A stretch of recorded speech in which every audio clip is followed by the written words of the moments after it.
जब BJP IT cell का नाम कोई सुनता है तो ये इतना ही समझ आती है बात कि बीजेपी के जितने ऑफिसेस हैं वहाँ पे जो है कंप्यूटर चलाना इनका काम होता है। कभी स्क्रीन फ्लिकर कर रहा है तो बुलाएगा कोई फ़ोन करके, कभी माउस नहीं चला तो कोई बुलाएगा। ये एक इमेज थी मेरी अपनी नज़र में बीजेपी आईटी सेल का। मगर आज तो देख रहा हूँ उससे मैं चौंकना हूँ कि मुझे मेरी जानकारी में किसी और अन्य पार्टी का, ये थोड़ा जांच पड़ताल करना पड़ेगा इसके बाद, जब लिखूँगा मैं ये बात थोड़ा जांच पड़ताल करूँगा कि मेरी जानकारी में कोई किसी और पार्टी की, नेशनल या स्टेट पार्टी की आईटी सेल जो है कंप्यूटर और नेटवर्क चलाने के आगे, बहुत आगे बढ़ चुका है। ये पहली बार मुझे इल्म हुई है। इसके लिए आप सब जो है बधाई के पात्र हो। And I am really impressed. This is the first time कि ऐसे कोई कॉन्फ्रेंस में मैं आ रहा हूँ जहाँ पे आईसीटी इन गवर्नेंस की बात इतनी डेप्थ से हुई हो और इतनी सीरियसनेस के साथ हुई हो, और कोई एक नेशनल कन्वेंशन की सोच भी आई है कि आईटी की नेशनल कन्वेंशन एक पार्टी द्वारा किया जाए। ये बहुत मतलब मेरे लिए अचंभित होने वाली बात थी। उससे ज़्यादा कि आईटी सेल का जो मान्यता दे के आपके पार्टी प्रेसिडेंट आके इसमें इनॉग्रेट करना, वो अपने आप में एक अलग सराहनीय बात है। देखिए, सत्ता, हर पॉलिटिकल पार्टी सत्ता में आने की कोशिश करती है, कभी मिलती है कभी नहीं मिलती है।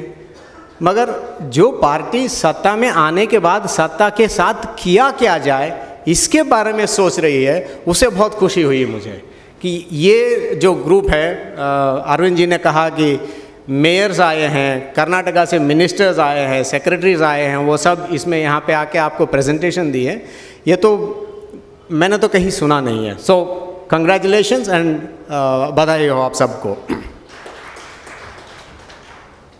गवर्नेंस नाउ हमारा जो मैगज़ीन है, ये फोर्टनाइटली मैगज़ीन है, हर 15 दिन में एक बार विकसित होती है।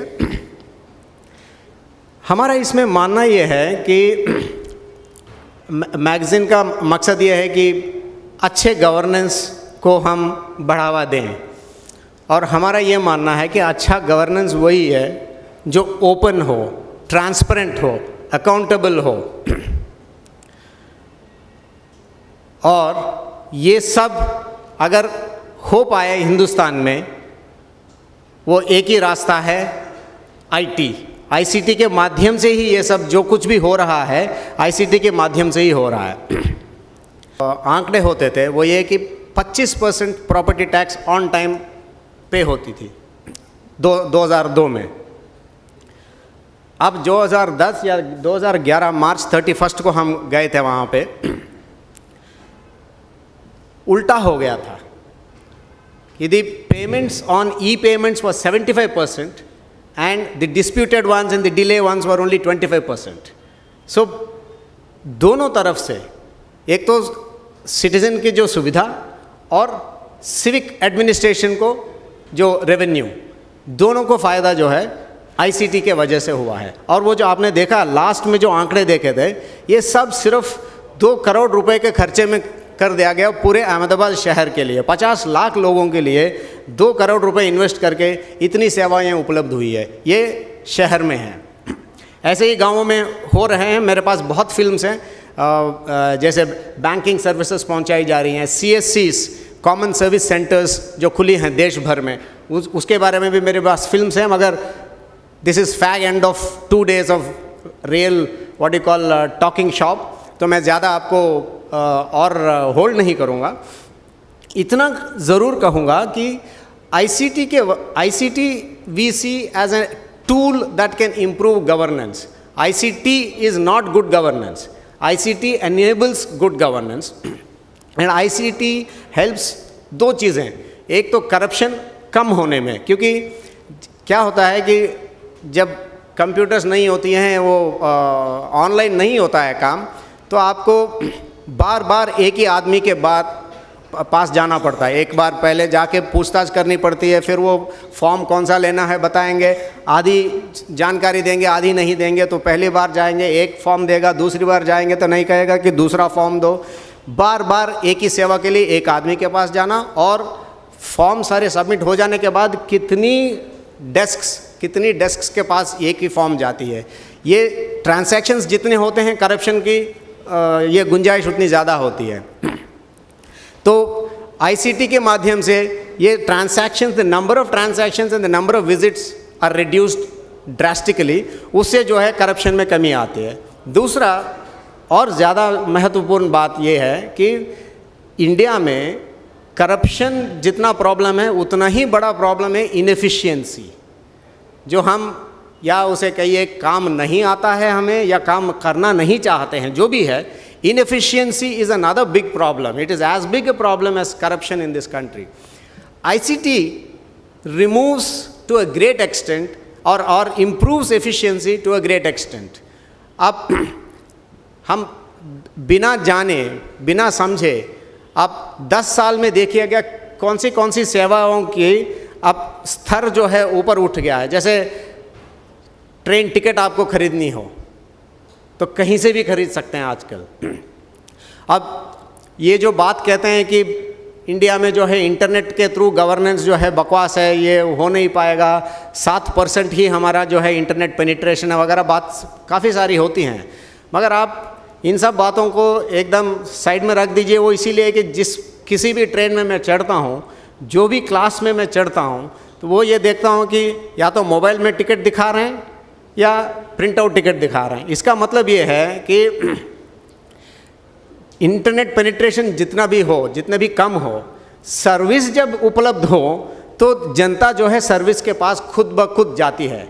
ये सिविलाइजेशन की स्टोरी है, जहाँ नदी है वहाँ लाइफ है ना। वैसे ही होता है, सर्विस आप प्रोवाइड करिए। भले ही मेरे पास कंप्यूटर नहीं हो, भले ही मेरे पास मोबाइल नहीं हो, मैं कुछ ना कुछ करके, जुगाड़ भी कह सकते हैं उसे, कुछ ना कुछ करके वो सब सुविधा मुझे उपलब्ध हो, मैं कुछ ना कुछ कर लूँगा, उस सुविधा की मैं ये फ़ायदा उठाऊँगा।